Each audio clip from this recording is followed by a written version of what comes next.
Okay, we got a new picture up, and you were just talking about the flying bridge and Leclerc. They had the pretty kind of the first ones you saw, Yeah. and now we're going to the next evolution. So I had seen this type of a pilot house on a sardine seiner in California, but the real thing was that we're fishing halibut in this picture. The salmon was so poor in 1973 that and this was the first year I just built this new boat. Just got out of 4 years in the Coast Guard and military service.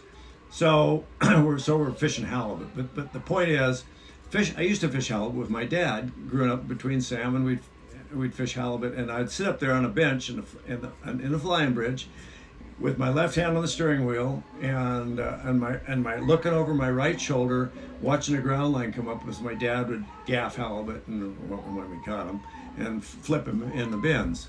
So as I sat there and the rain poured down and I got wet and my butt would somehow find its way through your rain gear. And you had a little flying bridge. I had a flying bridge, but I'm standing out in the open. Yeah. So I'm saying, why couldn't I just put a roof over my head? So by golly, I went to work and I built this little pilot house that sits in the middle of the flying bridge with windows, and you can still walk around in front and you could still drive the boat from outside if you wanted to. But if you wanted to, you could be inside out of the weather, and it was great for running the boat for fishing halibut. So then began an evolution of change in seiners. So this is one of the first ones that you built. They had the little wheelhouse on it. As far as I know, this is the first Alaska seiner that ever had a wheelhouse inside the flying bridge. Okay, but what about the funny little roofs they made for a while? Well, so a lot of guys looked at that and went, "Oh, that's too confining. I'd rather stand out in the open, but I don't want that rain to come down on me." So they built a little roof over the top of the flying bridge, and they called it a sissy lid, which was you wimp, you're gonna have to get in and out of the weather, like stand out in the rain and get Can't handle it. So anyway, that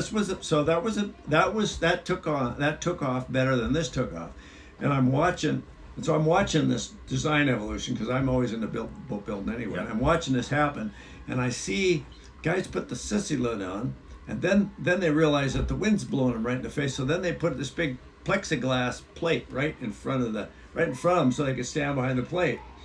So then some guy comes along and thinks, gee, why don't I just enclose my sissy lid and I'll put walls all the way around it and put windows in it? And that became the first top house. So that was the next evolution. So we went from being inside to finally being on the roof in a pipe frame with controls up there. With controls to being maybe in a nice looking flying bridge. And this is how we ended up.